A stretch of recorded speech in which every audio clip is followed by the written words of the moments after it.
Hey everyone, welcome to Live Lessons. I'm glad that you are with us. We are here in Nashville, Tennessee. It's a cold night here in Nashville, and we're here with our good friend, Ron Block. Ron, thank you so much. Steve, thanks for having me. For being part of all this craziness. This is actually our 2-year anniversary of Live Lessons. We've been doing live lessons for 2 years.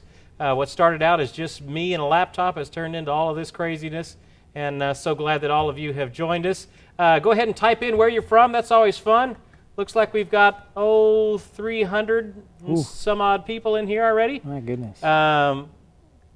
Tasmania, Australia, Birmingham, Alabama. Boy, they're coming fast now. Shreveport. I saw Brazil somewhere in there. Georgetown, Massachusetts. Oh, well, great. Well, welcome, everybody. Glad that you're here. We're here in Nashville, Tennessee. This is part of the Learn to Master Guitar world that we're in. And today we're going to be talking about flat picking and bluegrass guitar, which is a type of guitar playing that we really haven't done very much of in the last 2 years. So I couldn't think of a better person to have with us than Ron Block from Allison Krauss's band and Union Station. So we're going to start off, we're going to get started right off with a song called The Old Spinning Wheel. Yep. All right?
Wonderful, wonderful, wonderful. I can tell already this is going to be a great night. Hope you guys are doing well. Let's get right into it. We're going to be doing some giveaways a little bit later on in the broadcast. If you want to be part of the giveaways, then you need to be actually logged into us through Ustream. So just go to ustream.tv and you can log in there, and then you'll be a part of the chat, and then we can see you, and we'll pick your name for some of the giveaways that we're giving away a little bit later on. All right, but let's get started with Ron. Gosh, I met you actually through church a couple of years ago. A couple of years ago. How did you get started playing guitar? I remember hearing Lindsey Buckingham when I was, I must have been 8 years old. Actually, further back, it was Grady Martin on Marty Robbins' Gunfighter Ballads and Trail Songs. I think I was 4 or 5. And my mom had that record of Marty Robbins in the Gunfighter, the black suit, pink cover, He was doing that. But yeah, El Paso and all those. I remember hearing the Grady Martin play the acoustic guitar, and I was captured by it, even back then. But I didn't start till I was about 13, though. Now, or 11. Where did you grow up? Where are you from? Southern California. I grew up Southern and Northern California. Not really a hotbed for bluegrass playing, I wouldn't think. No. And so how did you get first introduced to guitar playing? Well, it was through hearing those, and then I think I was around 11, and I just wanted a guitar. I don't even know what prompted wanting one. Except my dad had a music store, so I did see. I guess that's what it was. You know, guys sitting around playing guitars. I finally, I think, got the desire to have one. What was the name of the music store? Hogan's House of Music. Hogan's House of Music. Yeah. So he got me one. I was 11, and but I didn't really have a direction. You know, I was just, you know, looking through chord books and playing kind of cowboy songs and you know, just strumming, you know, basically. And no, there was no bluegrass for me yet. I'd never heard it yet. And so this is, you're 12 or 13 around this time. Yeah, I was 11 till about 12, and I think when I was 12 is when I heard bluegrass for the first time. Now, did you come from a musical family? Obviously, your dad probably played since he does. He can kind of get along on any you know. He works on instruments, so he'll play the violin for a few minutes, and while he's working on it, you know, and test it out. And guitar, he knows some chords and things. But he was a bass player mostly. He quit playing, you know, years ago. Now, did you take formal lessons at any point along? I took a year of guitar lessons. I think I must have been about 13, and a year of banjo lessons from a guy named Alan Wald, and you know, and they were beneficial. But I was so self-driven that he eventually just said, you know, just go learn, you know. Now, what was the catalyst? What was the first? Like you mentioned, you didn't initially hear bluegrass, and obviously didn't kind of grow up around that. What was the first time that you heard it and got inspired by it? Lester Flatt. I heard it was. I think he was on the CMA Awards. I don't remember, but it was on TV, and I think it was around 78, 1978, and I just was. I don't know. I remember the feeling I had. I don't even remember what the song was, but I remember the feeling I had, and I just instantly wanted a banjo after that. So. Wow. Yeah. Now, did you ever? I'm sure you have run across Earl Scruggs and have probably have played with him somewhere along the way. A little bit. Yeah, and he died 2 years just ago? recently. Yeah. A year or so ago. Fantastic. So that was. So how did you get playing with others? Well, out of just the learning mode, get into where you're playing with others. It was a process. I think what happened at first was I got the banjo, and then at the same time I got into more bluegrass guitar. You know, I suddenly discovered the whole world of bluegrass, and so my dad got me a few records, and I got a book by this banjo player Pete Wernick called Bluegrass Banjo. That was my first banjo book, and at just about the same time, or maybe a little after that, I got Earl Scruggs' banjo book. Got his book. And so I was, you know, reading the Earl Scruggs book in biology class and stuff like that. So got a D that year, actually. That's my only D I ever had. So you play guitar, you play acoustic guitar, you play banjo. Banjo.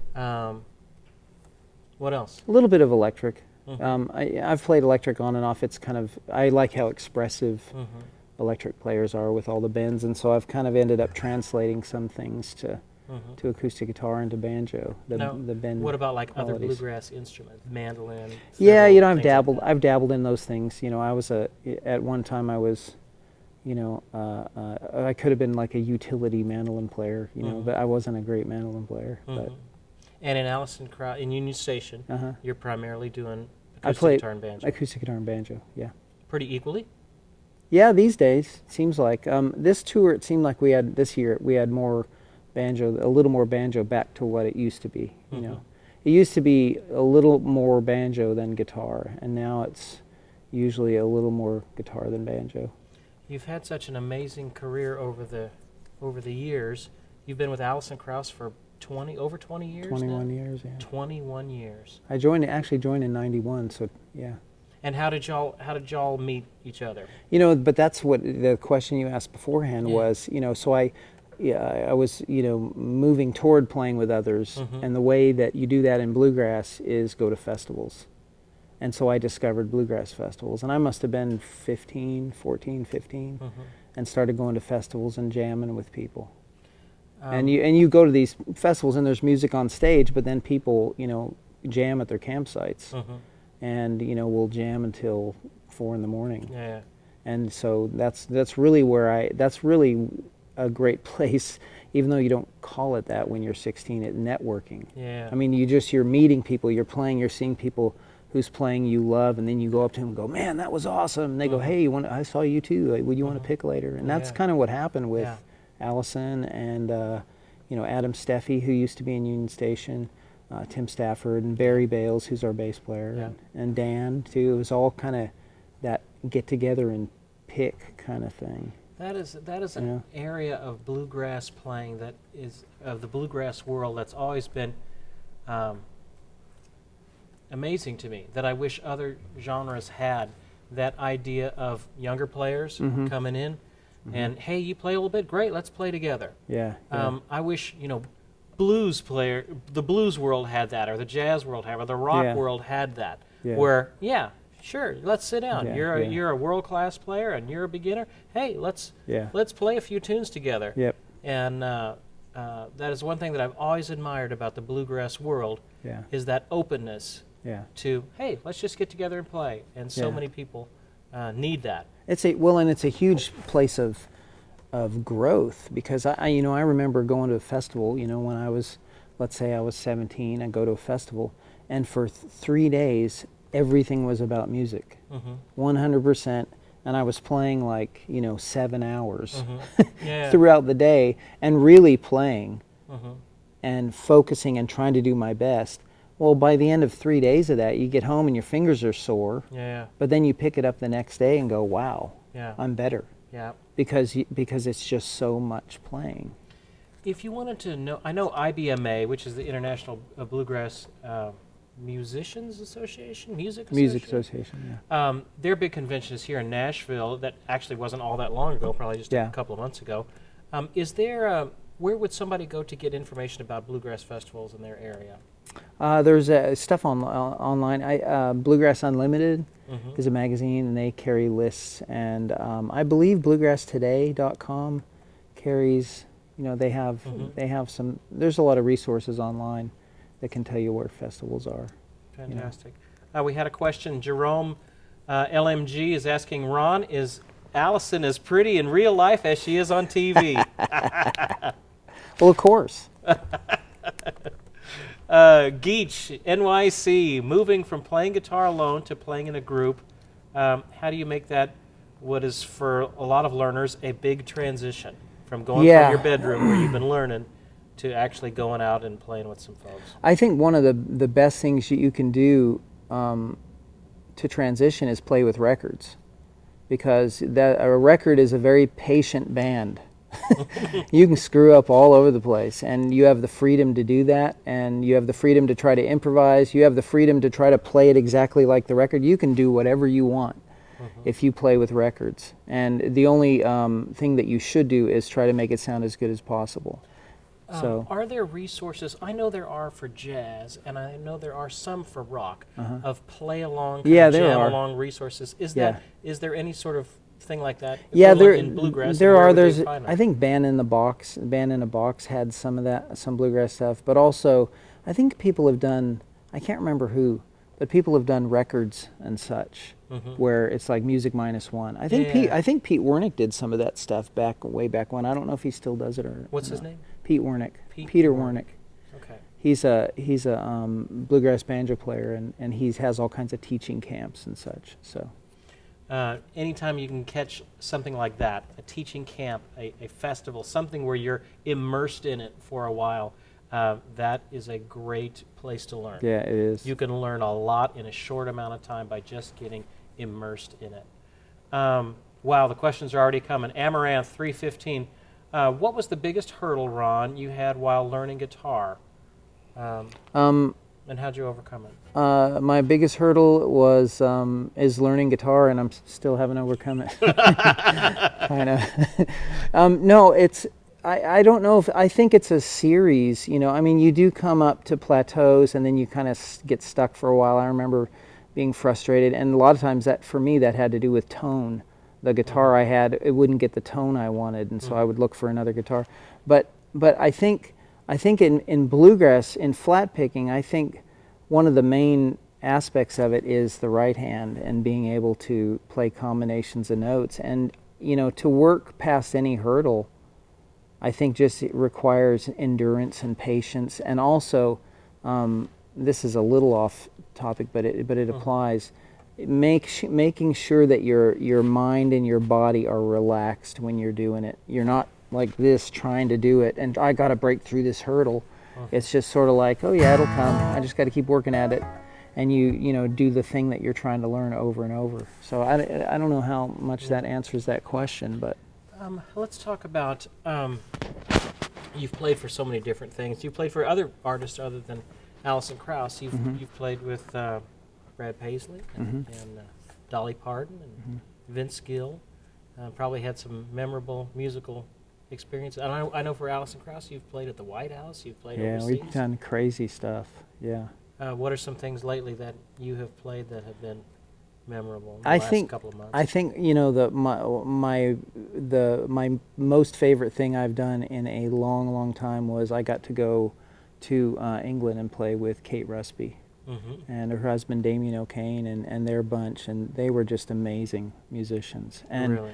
and they really just really opened me up to a lot of new kinds of thinking. Does she have a website? How do you spell her name? Kate Rusby, it's Rusby, Kate Rusby.com. She's an amazing artist and songwriter, singer. She is truly, she's heart music. And she to me, she does what Allison does over here, which is take, you know, aspects of American traditional music and, you know, sort of combine it with other elements and make her unique individual expression of what that is. And I feel like, you know, Kate does that over there. She takes the traditions, and so her music is very rooted and stable and beautiful. So anyway, that was one of my highest. Fabian, maybe you can find that link if you can, katerusby.com. Yeah. And put that up if folks are interested in it. And she has a new record out called 20, and it's really great. And there's great guitar playing on the record, too. So. All right, let's talk about flat picking and bluegrass guitar playing a little bit. If a person is trying to learn that style, what are some key elements to be thinking of in that style? First of all, starting with the picking hand, you know, I was noticing, there's so much fast, kind of 16th note execution of runs. Is it all in the wrist? Is it up and down? I've gone back and forth about that stuff. I think, first of all, one of the best tools you can have, of course, most of you guys probably know about this, is Amazing Slowdowner. Tell us about that. The Amazing Slowdowner is a piece of software you can get. I think it's RONI Music, Roni Music, or Roni Music, I don't know how you say it, .com. And it's just a piece of software where you can slow down MP3 files or WAV files. And you know, if I'd had that when I was, you know, 15 and 16, because I was taking a cassette player and going, boom, stop. Yeah. And then I'd have to find it, and then I'd rewind, and I'd go, boom, stop. And so to have that thing where you can actually loop a section of music, slow it down, and have the pitch stay the same, I've used that for probably 10, 15 years. And it's called the Amazing Slowdowner. Yeah. Fabian, I'm making you work. If you can find that, you'll get twice the nothing we're paying for you right now. Thanks. Fabian is our volunteer moderator. Oh, great. So he is faithfully here at every lesson. Everybody show Fabian a little bit of love. Fabian is worth it every time. So that will help kind of be able to hear what you're playing. Now, I've got a question. What? Is it all improvised? Is it variations? Yeah, you know, you mean bluegrass in general, or my playing? An average guitar player's approach to soloing in a bluegrass style. Yeah, I think it depends on the band and on the player, but I think generally people do improvise in bluegrass. You know, generally they don't play a break exactly the same every time.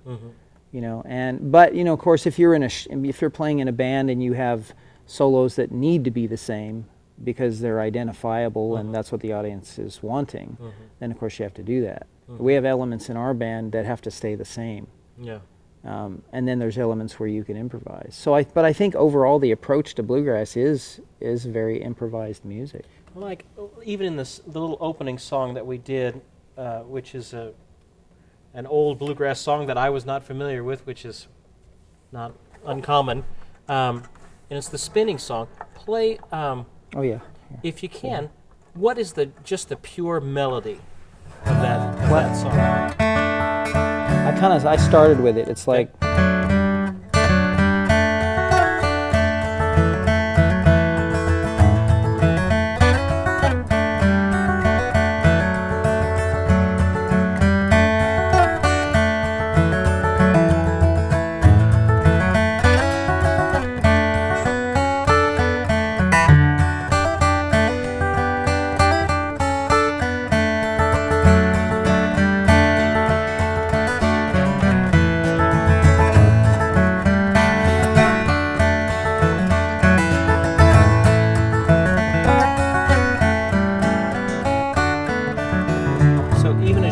You're kind of accompanying yourself a little bit with just kind of parts of chords. Yeah. If you're playing a solo like that, which Maybelle Carter used to do that, the Carter family. So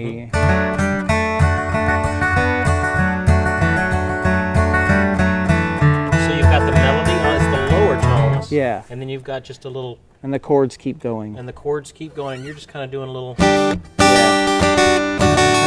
Kind of up at the top. Yeah.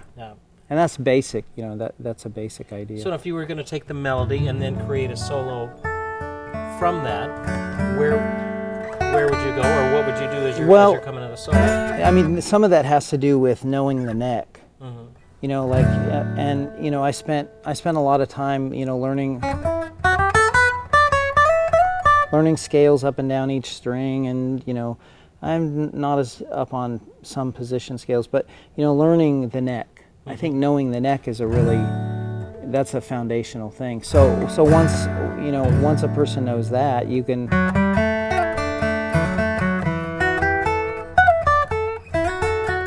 right, and there's your basic melody. So then you can whoops.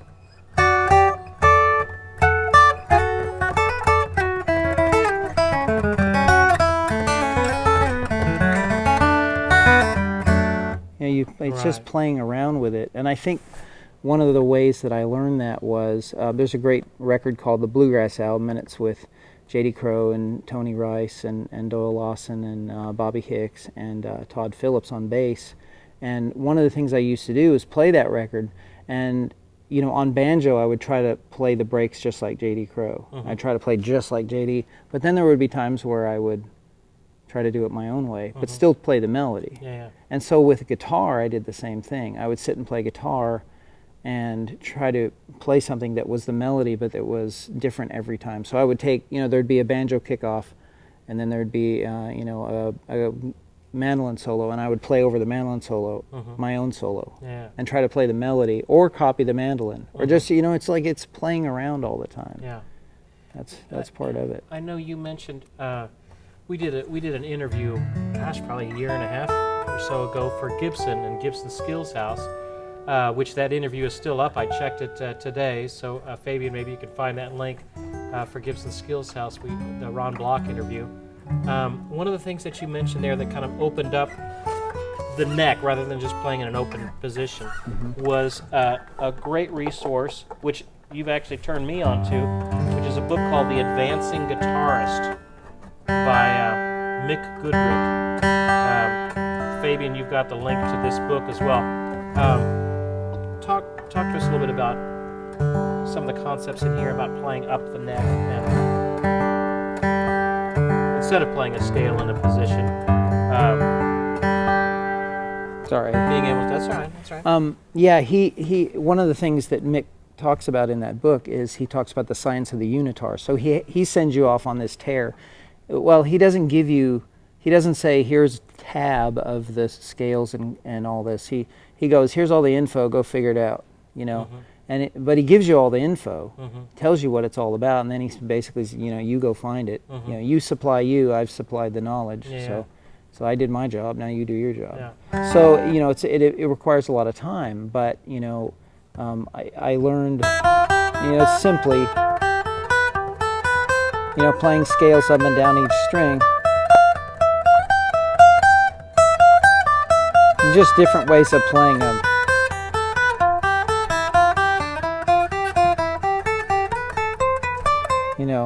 just finding different ways to play scales up and down, but only using one string. Right. And then he would have you improvise over vamps. So, like if you played like a D, well, let's just play a C. So I'm in C.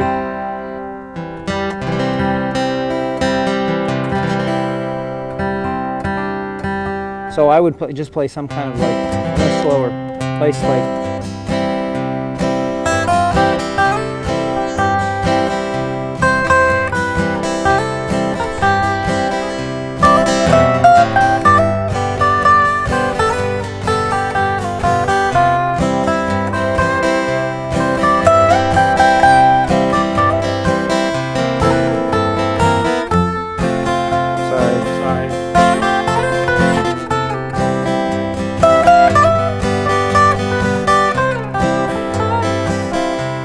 Just so you're stuck on one string, so the impulse is always to go play something on the other strings, but the limitation helps you kind of destroy just mere patterns that you tend to flail around on. And so it really it's given me a sense a lot of times when I work on that, it gives me a sense of freedom going up and down the neck, so I don't I don't feel intimidated by the guitar neck. Yeah. You learn where the notes are by doing all that. You just learn, and you not only learn them for your fingers, you learn them for here and for here.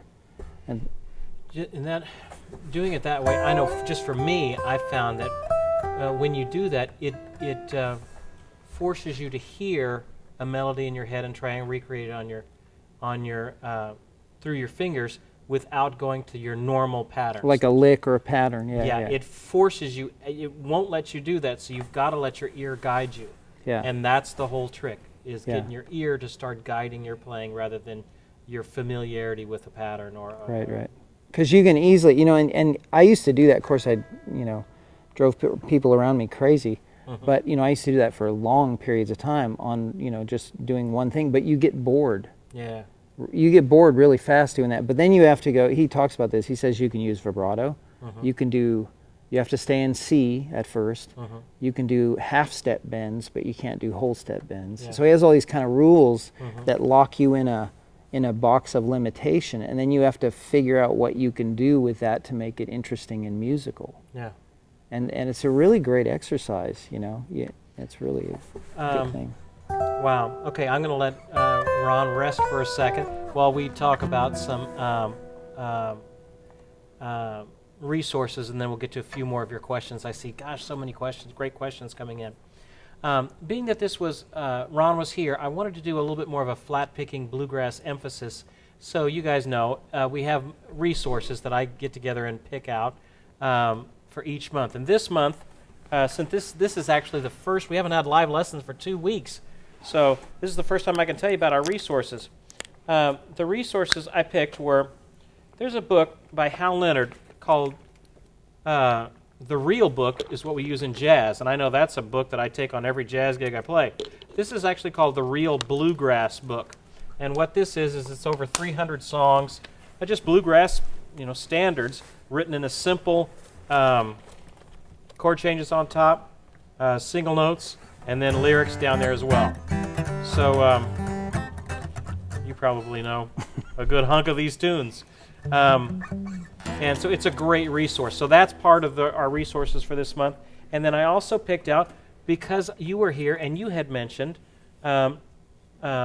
this particular video called An Intimate Lesson with Tony Rice. That is awesome.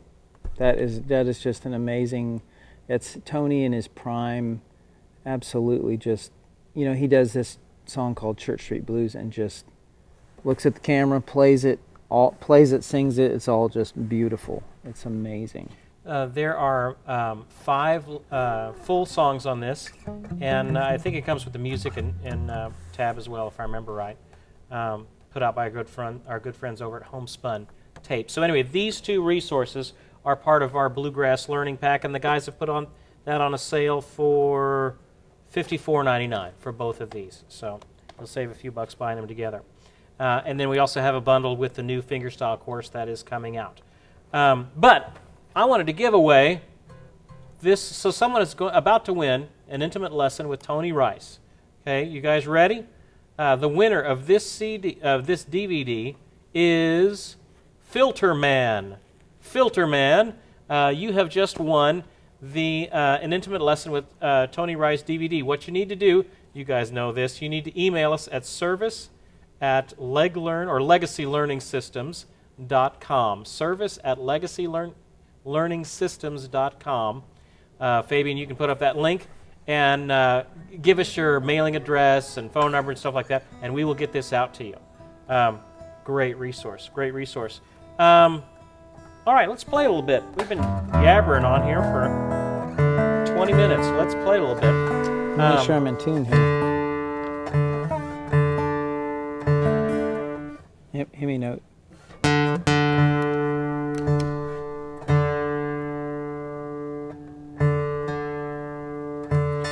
Sorry, just change strings. Even for the greats, when you change strings, you still got a tune.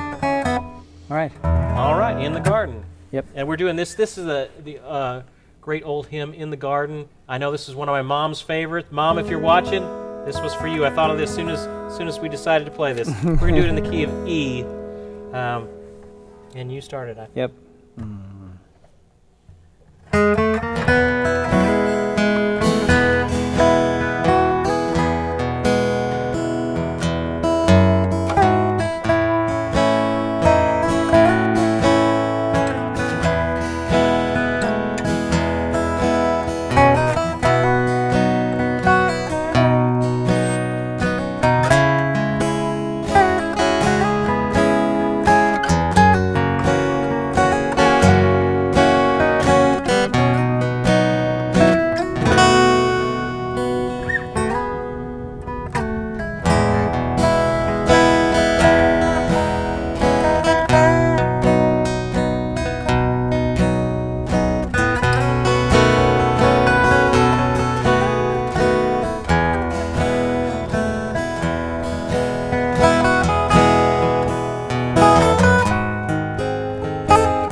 Beautiful.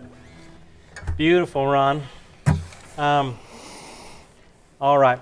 Wanted to also we're going to give away one more thing, and this is a great resource. You know, in talking about flat picking guitar and bluegrass guitar, one of the best magazines that I've come across that helps out with that is Flatpicking Guitar Magazine. It's a magazine that looks like this. I think the website is flatpick.com. And these are great little resources. Actually, one of you guys gave me a subscription to this. I'm not sure who. Maybe it was Tom. Maybe you or Tom Dunham. Maybe you sent this to me. But anyway, I have gotten really familiar with this magazine. It comes each issue comes out every 2 months. Each issue comes with a CD that has this particular month has 38 tracks on it, filled with all kinds of songs and various skill levels. There's some beginner stuff. There's some intermediate, advanced. There's even like you'll have a song and it'll be in 3 different tempos. So it's a great learning resource. And then there'll be like a track of the guy going, okay, here's what I'm thinking when I'm playing this song. And it's just great. All the music is tabbed out. You got music notation, you got tab, lots of good things, interviews with great guys. This is a tremendous resource. So I'd encourage you guys to check it out. Also, someone is about to win a year subscription to Flatpicking Guitar Magazine, thanks to our good friends over at flatpick.com. So the winner of this is, oh wow, I'm not gonna say this right, Kenaniah MWH. Kenaniah MWH. Let me spell it. KENANIAH MWH. You have just won a year subscription to Flatpicking Guitar Magazine, but you haven't won anything until you email us at service@legacylearningsystems.com with all of your information. I'll send it off to them, and they'll start you up on that. All right, there you go. We're going to take a break, and we're going to have a trivia question. Then we're going to come back and answer your questions and play a little bit more. You ready? You guys have been enjoying the trivia questions. So here we go. Here's our trivia question for tonight. You guys ready? What was the name of the music store that Ron's dad had in Southern California? We mentioned it earlier, if you can remember it. All right, while you think about that, we're going to take a break just for a second and get a drink of water, and we'll be back. We'll play some more stuff and give away some more stuff. See you guys in just a minute.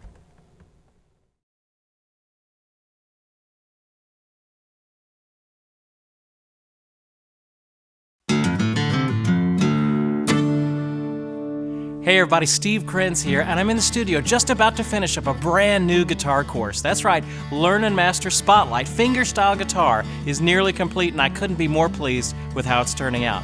You know, imagine sitting down with just you and your guitar and playing a solo fingerstyle arrangement of one of your favorite songs. Now you'll have the tools to do just that, and that's why I created this course. So be sure to follow us on Facebook and Twitter, because we'll be making the release date announcement soon.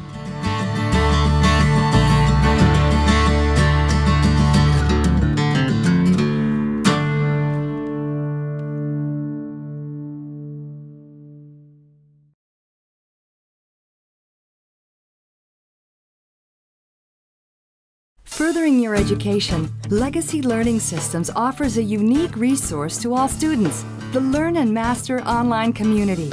Here you can communicate with fellow students and course instructors and immerse yourself into an interactive community where knowledge, fun facts, and experiences are shared. Signing up is easy. Take your learning to the next level. The Learn and Master online community, your place for serious instruction.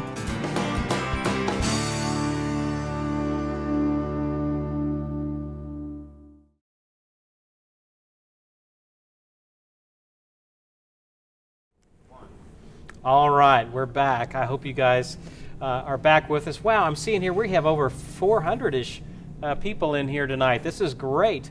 All right, you guys ready for the answer to the trivia question? What was the name of the music store that Ron's dad owned in Southern California? That name of that store is? Hogan's House of Music. Hogan's House of Music in... where's that? Lawndale, California. Lawndale. It originally was. Yeah. I was looking online, and I found Hogan's House of Music. It was in a discussion board reference to it. saying, what are some of the coolest stores you've ever been in? And one of them was, there was this place, Hogan's House of Music in Southern California. It was one of the coolest music store. It was a cool store, and I have to say that I think I put my hands on every 50s and 60s Strat, Telly, and Les Paul that came through, and never bought a one of them. Dad owns the music store. Why would you? Yeah, why you would got you do more? that? And I'm into bluegrass, right? Why would I want that? Why would I want that? All right, we're gonna play another song. I'm not gonna play. There's a song that I did when we had our interview with Ron back on Gibson Skills House. One of the songs that Ron just played that just captivated everybody during that time was the hymn, This Is My Father's World. And since then, I've used it I've used that arrangement for various things. And I was wondering if you would do us the honor of playing that for us. Yes, gladly.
Absolutely gorgeous. I remember I had just learned your arrangement, and we had gone on a mission trip, and we were in Cuba, and I was training guitarists in Cuba. And I remember sitting out in this little place in the hills outside of Cuba, sitting on the concrete floor playing that in the morning, trying to work that out for that. So just hearing you play that reminds me of just looking out on the hillside in Cuba as I was The deep rolling playing hills that. of Cuba. Yeah, It's a bluegrass song, I think. Wow, beautiful. I didn't even have this on my notes to talk about, but I want to talk about it anyway. When you're arranging a song like that, what are you thinking as you're putting together an arrangement of like a hymn or something like that? When you're doing a solo guitar arrangement of that? Yeah, solo guitar is so different. Like when we were playing in the garden, I'm free to play single lines and then double stops or intervals. But when you're doing something like this, you have to keep things going. You have to have a context for the melody, so you kind of have to think of chords. And I don't know a ton of jazz chords or any of that kind of stuff, but I just kind of try to find something that sounds reverent. Yeah. And I think that's what I'm looking for if I'm especially doing a hymn.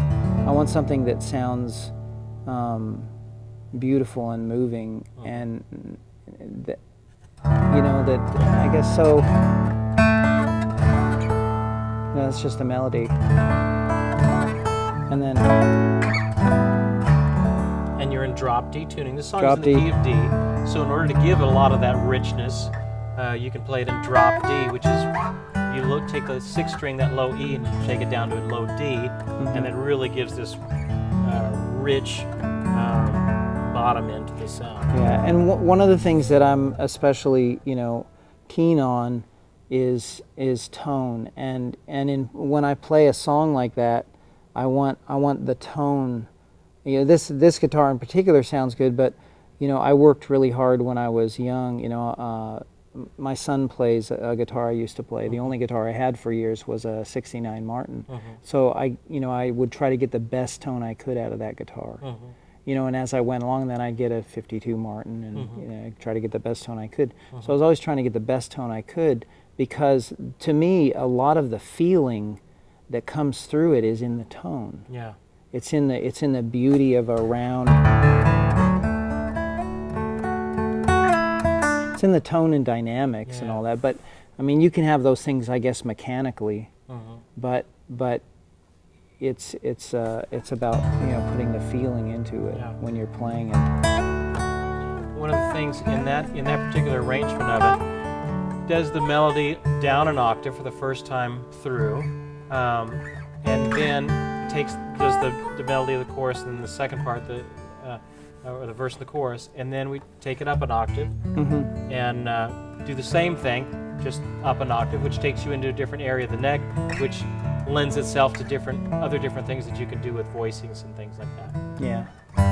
I wish I knew more. If I'd have spent more time with that Advancing Guitarist book, I'd probably know a lot more than I do. But it's like a lifetime book for me. I pull it out every once in a while and then go through it for a few months and learn some more stuff. Speaking of learning, I am thrilled that I can actually be holding a piece of product in front of you that represents about 2 years of my life. The Learn and Master fingerstyle course, of which that song, This Is My Father's World, is in. I do a fingerstyle arrangement of it, is finally in. So we're in the pre-sale of it now. This course I've been working on for about 2 years, and it has 10 DVDs, quite a bit. It's about 12 hours of instruction. And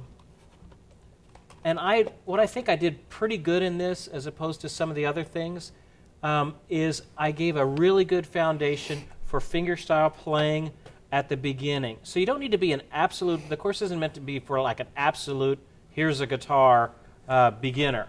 But if you know your notes and know your basic chords, then I'll take you step by step through fingerstyle techniques up into some fairly advanced playing. We get into jazz, we get into how to arrange songs. That's why I wanted to touch on arranging.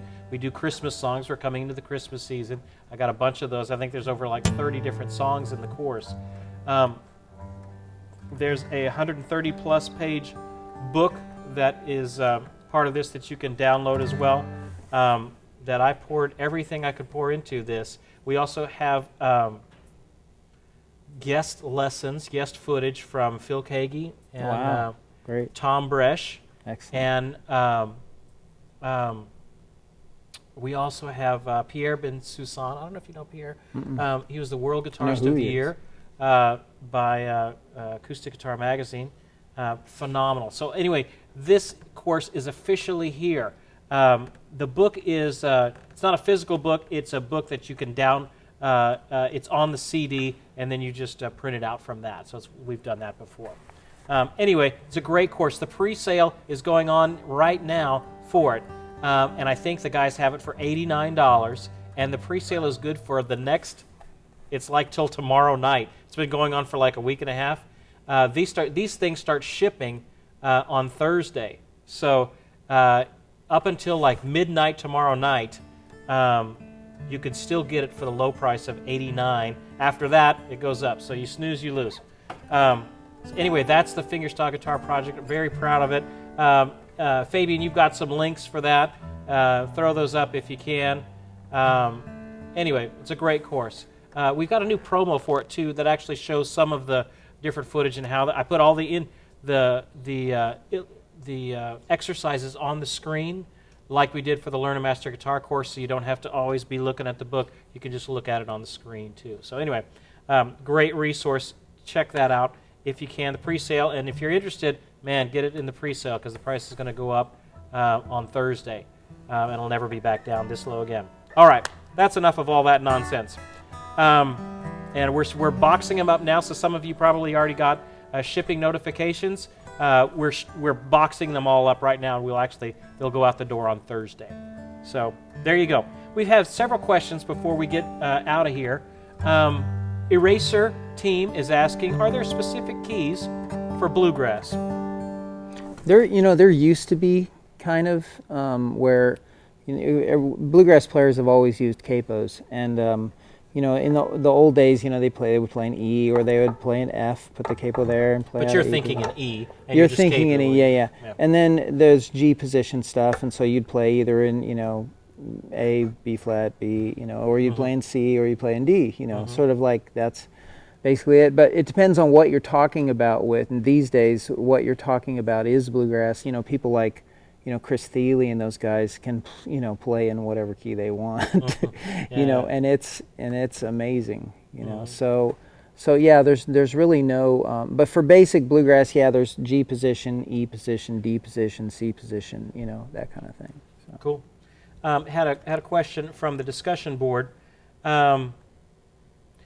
Brissy Girl is asking, does bluegrass use only flat picking, or does sometimes it use pick and fingers? Oh yeah. These days, people are doing all kinds of things, and I'll put some right there. I'll stick it right there. But in the old days, there was I don't have my banjo picks, which I would normally use for this, but Earl Scruggs would do the. But you've got a thumb pick on, right? Yeah, I have a thumb pick on, and what kind of thumb pick is that? This is a blue chip, and it's a J.D. Crowe kind of thumb pick. Is it's it actually metal? Well, it's metal, but then the part that contacts the string is not metal. It's a blue chip material. Blue chip. I haven't heard of that. It's got good tone. But they would often do, let's say Earl Scruggs, with Flatt and Scruggs, they would do gospel song, and he would do stuff like.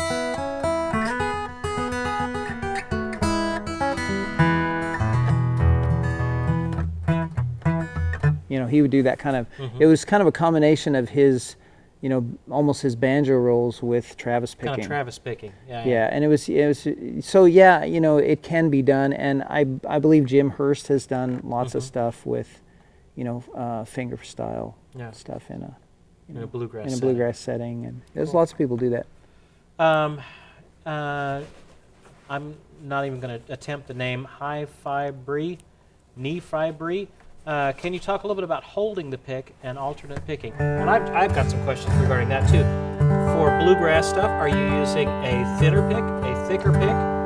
Do you want a sharp edge? Do you want a more rounded edge? Well, this pick I'm using right now is a little too. I want it to be a little more pointed. It's worn down. This is tortoiseshell, so it's worn down quite a bit. But it's pretty rounded. It's pretty rounded, and it's also a little too thick. I'm getting, as I get older, and I'm analyzing things even more than I normally do, I'm realizing I need a little bit thinner tortoiseshell. It needs to give a little bit more than it does, and I think that would ease my right hand facility a lot.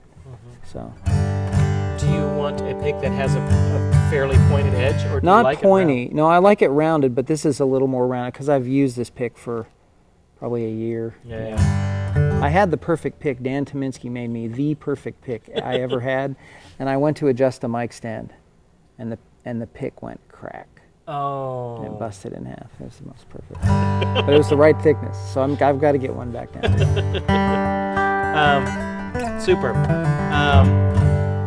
Here's another pick question, especially tonight. How does Ron hold it in order to move so fluidly between chord strumming and melody picking? I kind of hold it. I don't know if you can see that.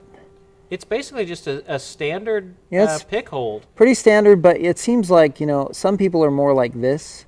I see people play with their index finger more out of the way, and for whatever reason, my fingers are a little bit strange, and so they don't like to do that.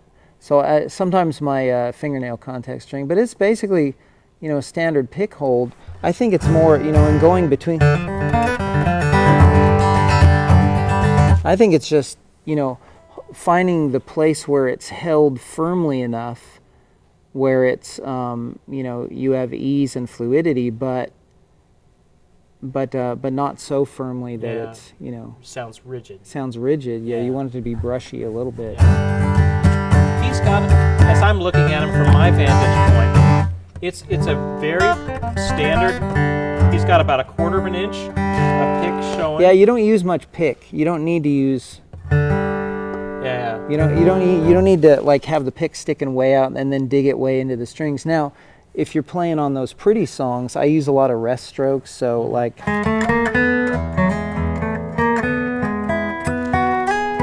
Because you get fat tone when you do a.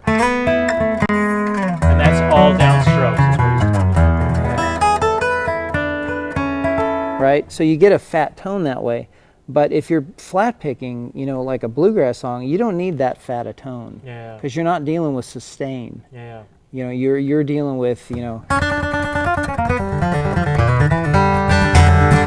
dealing with notes that are going by quickly. Yeah. So if you try to, and I used to always go, well, I don't want to lose my tone, so I guess I can't play fast. Well, that's just dumb.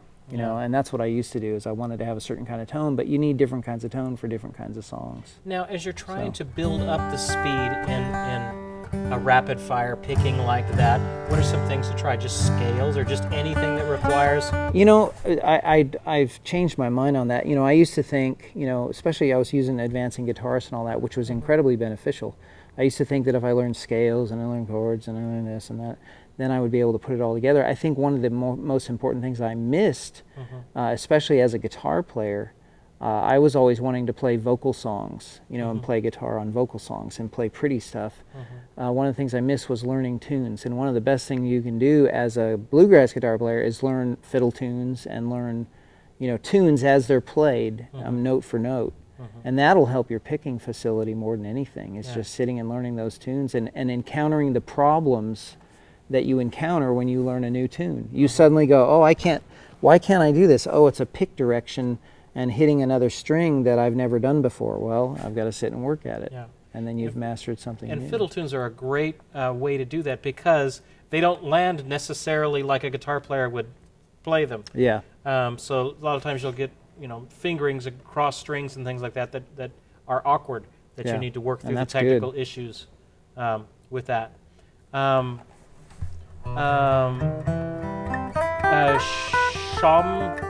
Shaman girl? Can Ron expand on the box theory he applies to his playing? Well, that's more, I thought of that more in regard to banjo, but it's true of guitar. It's more just like thinking in positions, where, let's see, where you have scales and positions. It's that simple. And playing out of that.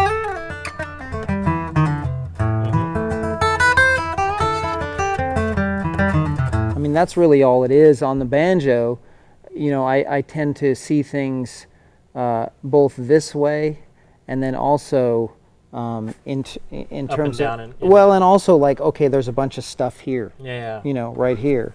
And with guitar, I tend to think more up and down, which, I need to spend more time in positions. But yeah, I guess that's all that really is. It's just kind of position playing applied to the banjo. Talk about your guitar a little bit, just as we're closing out here. Where did you come across it? What is that? What are you playing on? Ricky Wasson is a guy. He's a great guitar player, singer from Kentucky, and he plays with J.D. Crowe. And I think he's starting his own band now because J.D. is retiring. But he came to my house, or actually he called me up and he said, I have the guitar you're looking for. In his Kentucky accent. He said, I have the guitar you're looking for. I have the tone you want. And so, he brought it by my house. And, I had quite a few good guitars. And I got out some of my best ones. And then I played this, And then I played mine. And then I played this. And then and I just thought, this is awful. So, because it's got a sweetness to it.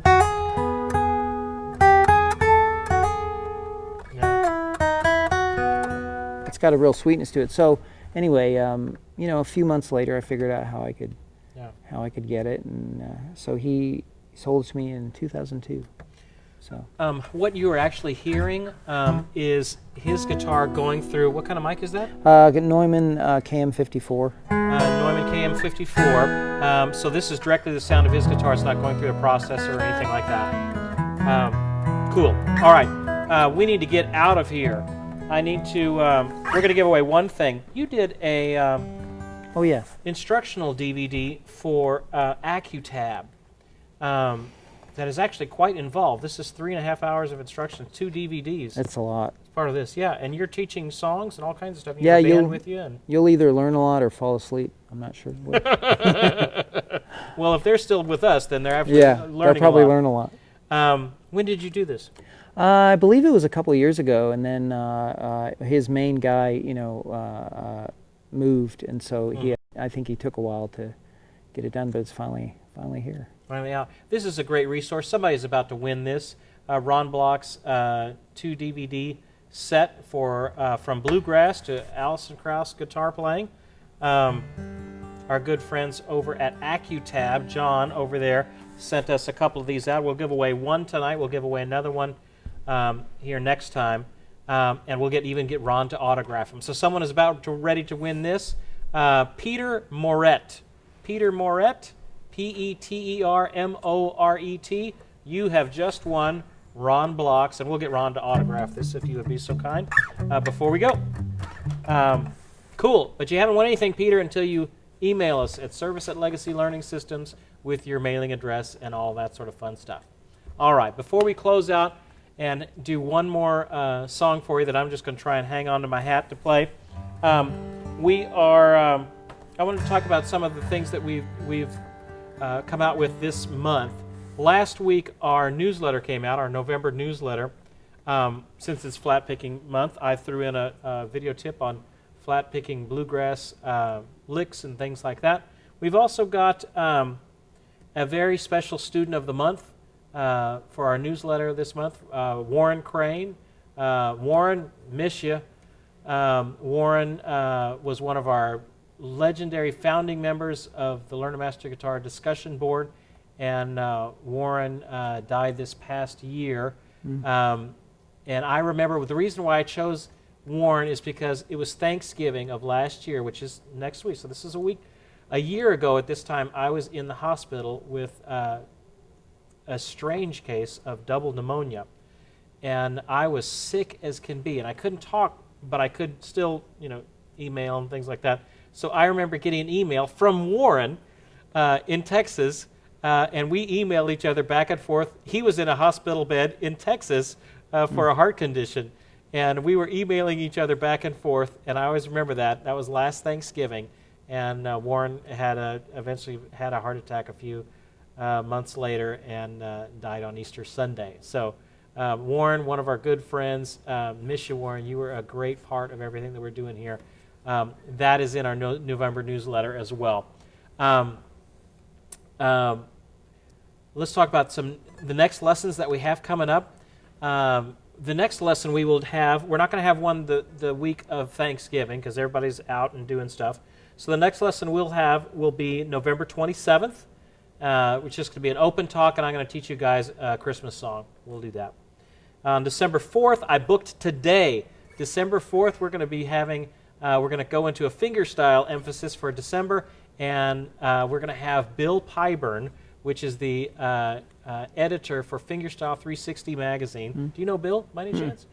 Great guy. Boy, he knows everybody. And what Flatpicking Guitar Magazine is to Bluegrass and Flatpicking, Fingerstyle Guitar Magazine, or Fingerstyle 360 is to Fingerstyle. Anyway, we're going to have the editor and good friend Bill Pyburn with us on December 4th. And then December 11th for our great Christmas show is Phil Kagi is back with us again. So it'll be a thrill to have that. We got some new lessons up on Gibson Skills House this week.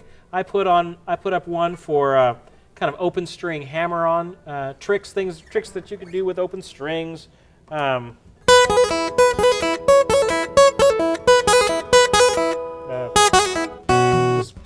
of Celtic sort of sounding stuff, and tricks you can do with open strings. So I've got a video lesson for that.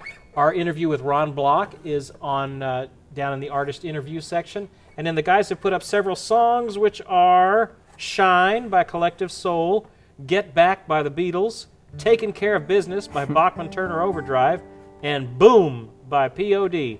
So those songs are up in the Skills House lesson, which if you want to get to our Skills House lessons, underneath the Ustream video window, I believe on the right side there's a white button, and that will take you to our Skills House lessons.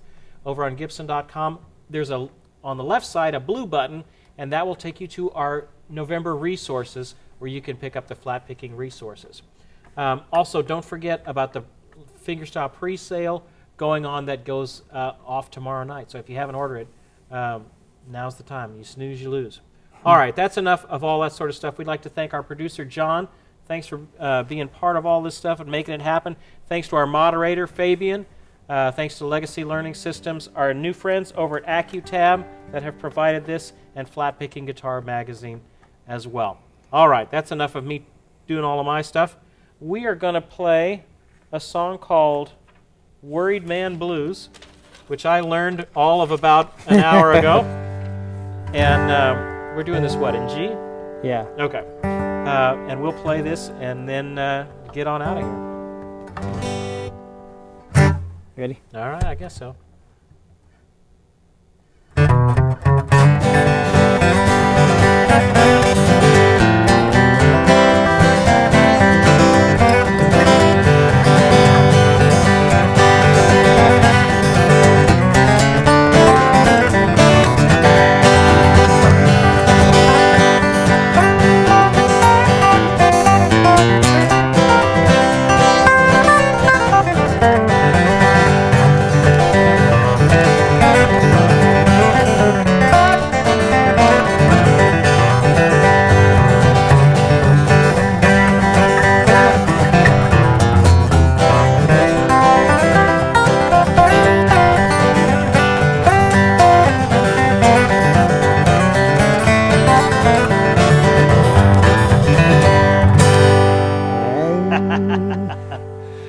Wonderful. I hope you guys have had a great night. There's going to be an afterglow tonight. I'll be in the chat room after the live lesson is over with, and we can chat over there in the chat room for the discussion board for a while after the lesson once we get Ron all packed up. Thank you, guys. Have a great evening. We will see you next time. Thanks.